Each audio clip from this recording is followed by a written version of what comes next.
Vamos abrir em Lucas, capítulo 15, versos 3 ao 7.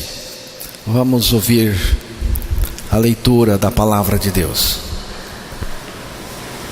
Então lhe propôs Jesus esta parábola: Qual dentre vós é o homem que, possuindo 100 ovelhas e perdendo uma delas, não deixa no deserto as 99 e vai em busca da que se perdeu até encontrá-la? Achando-a, põe-na sobre os ombros, cheio de júbilo, e indo para casa, reúne os amigos e vizinhos, dizendo-lhes: Alegrai-vos comigo, porque já achei a minha ovelha perdida. Digo-vos que assim haverá maior júbilo no céu por um pecador que se arrepende, do que por 99 justos que não necessitam de arrependimento. Que Deus revele a palavra aos nossos corações, em nome de Jesus, nesta noite. Gostaria de considerar um pouco com os irmãos a parábola da ovelha perdida. Para começar,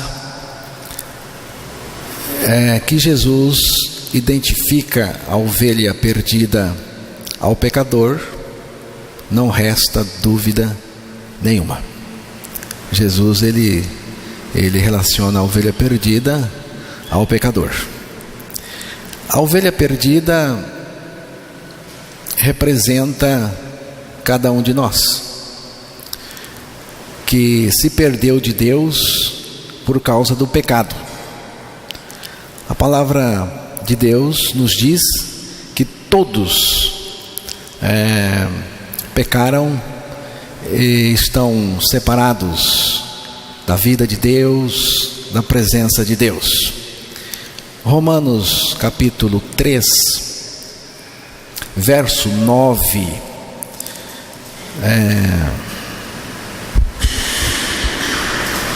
que se conclui: temos nos qualquer vantagem? Não, de forma nenhuma, pois já temos demonstrado que todos, tanto judeus como gregos, estão debaixo do pecado. A parte final do texto diz aí: todos estão debaixo do pecado. Todos estão debaixo do pecado. O conceito de perdido é exatamente esse. Todos estão debaixo do pecado, preso, né?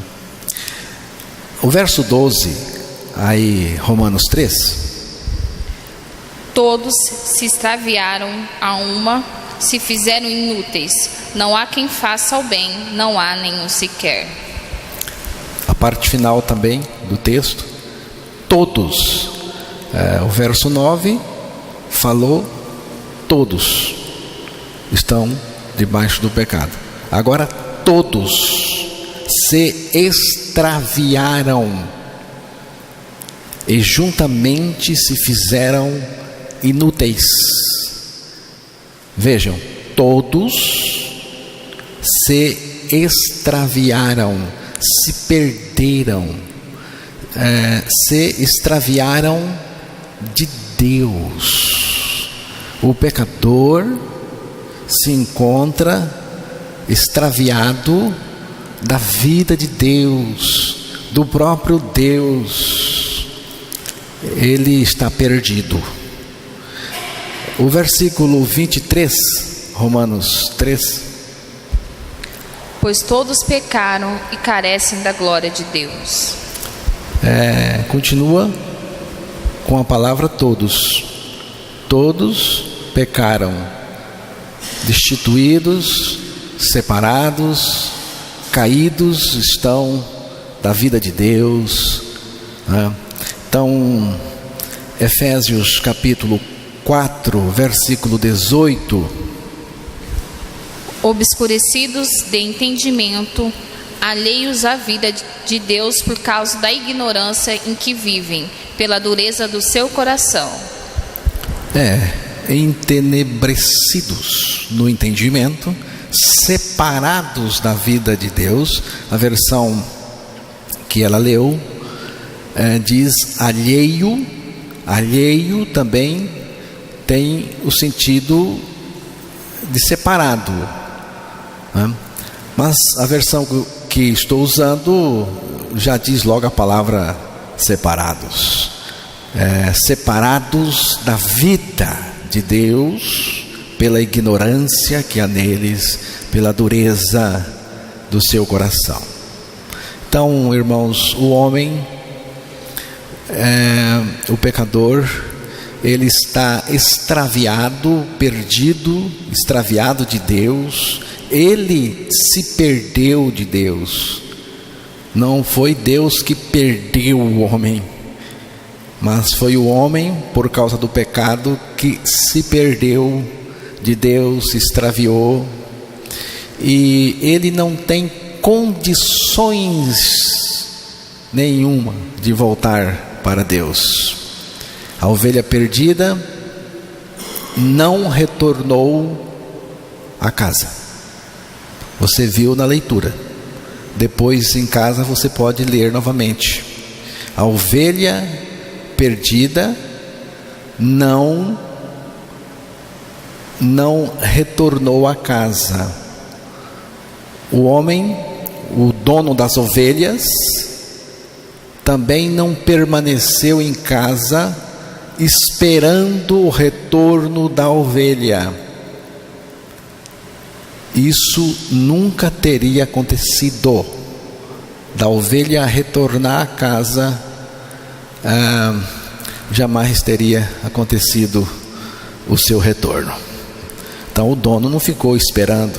Ele sabia que ela não voltaria por si mesma, né?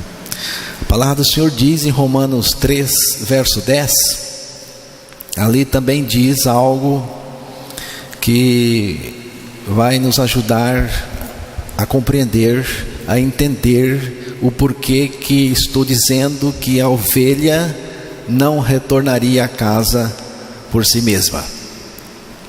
Como está escrito, não há justo, nenhum sequer.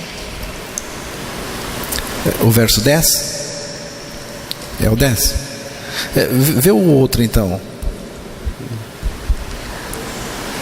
Não há quem entenda, não há quem busque a Deus. Exatamente. Você leu qual verso agora? É o 11, né? Você leu? 3. Só para dar a referência. Romanos 3, verso 11. Não há ninguém que entenda. Não há ninguém que busque a Deus. Quem está dizendo aqui é o próprio Deus. Ele está dizendo que não há ninguém que busque a Deus. Então, Deus sabe que não há ninguém que busque a Deus, que busque a Deus. Então, o homem da parábola da ovelha perdida, o que ele fez? Ele saiu, ele saiu para buscar a ovelha. Ele foi buscá-la, porque se ele não tivesse ido buscar a ovelha, ela não teria voltado para casa por conta própria, de jeito nenhum. Então o homem saiu a buscá-la, e ele buscou, não desanimou, ele insistiu, ele foi. E quando ele a encontrou, veja bem, quando ele a encontrou, ele não instruiu a ovelha como ela deveria fazer para voltar para casa. Ele não deu um GPS, naquela época não tinha, né? Ele não deu uma bússola, ele não deu um mapa, nem mesmo, irmãos, liderou a ovelha de volta para casa. Nem isso. O que ele fez? O que ele fez? Ele, em primeiro lugar, ele sentiu a necessidade de salvar a ovelha. Foi o dono da ovelha, foi o homem, o dono da casa. Foi ele que sentiu a necessidade de salvar a ovelha perdida. Ele tomou a iniciativa de salvar a ovelha perdida. Ele sentiu a necessidade, ele tomou a iniciativa, né? E ele saiu a procurar a ovelha. Ele buscou a ovelha até achá-la. Ele encontrou a ovelha perdida. E achando-a, a põe sobre os seus ombros, contente, feliz, jubiloso. Você viu o que ele fez? Ele carregou a ovelha ao longo de todo o caminho. Ele carregou a ovelha, colocou no ombro. E chegando em casa com a ovelha no ombro, ao longo de todo o caminho, ele convocou os amigos, dizendo: alegrai-vos comigo, porque já achei a minha ovelha perdida. Durante todo o caminho, a ovelha não tocou os pés no chão. Religioso não gosta. Durante todo o percurso, ao longo de todo o caminho, a ovelha não tocou os cascos no chão. Ela veio no ombro. Ela não cansou as pernas, não doeu os cascos, ela não fez nenhum esforço. Ela veio de graça. Ela veio no ombro daquele que a encontrou, que foi buscá-la. Isso se chama graça. Graça, irmãos. É assim que eu entendo a vinda de Cristo a este mundo. Eu creio que ele veio porque tinha um interesse muito particular em mim, e esse interesse era me salvar de mim mesmo.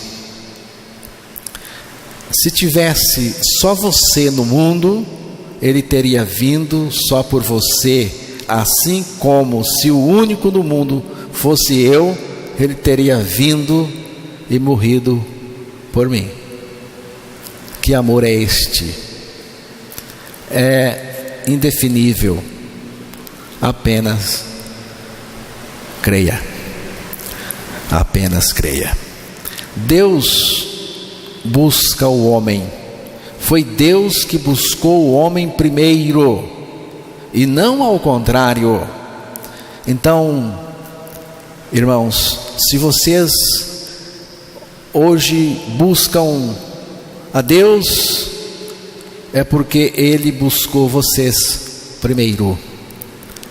Ele nos buscou primeiro. Eu creio que Jesus veio por minha causa. Lucas 19, verso 10. Porque o Filho do Homem veio buscar e salvar o perdido. Exatamente. O Filho do Homem veio buscar e salvar o que estava perdido. É a história da ovelha perdida. Então, irmãos, Jesus Cristo veio para salvar o que estava perdido. Então, Ele veio para me salvar, para me buscar. A maior encrenca do ser humano é ele próprio, no seu estado pecaminoso. Esse era o meu caso. Mas Cristo veio, foi à cruz por mim, morreu, me levou a morrer com Ele, e salvando-me de mim mesmo. Agora Ele vive em mim. Eu não vivo mais, porque morri com Ele na cruz, Ele vive em mim. Crendo a nossa morte e ressurreição em Cristo, somos salvos de nós mesmos, e sendo salvo de nós mesmos, nos livramos também do pecado, do diabo e do inferno. Cristo veio a este mundo, irmãos, tomou a nossa causa, morreu a nossa morte e ressuscitou para ser a nossa vida. Cristo, Ele é a ressurreição e a vida, mas Ele é a ressurreição e a vida em nós. Agora, o Senhor vai retornar.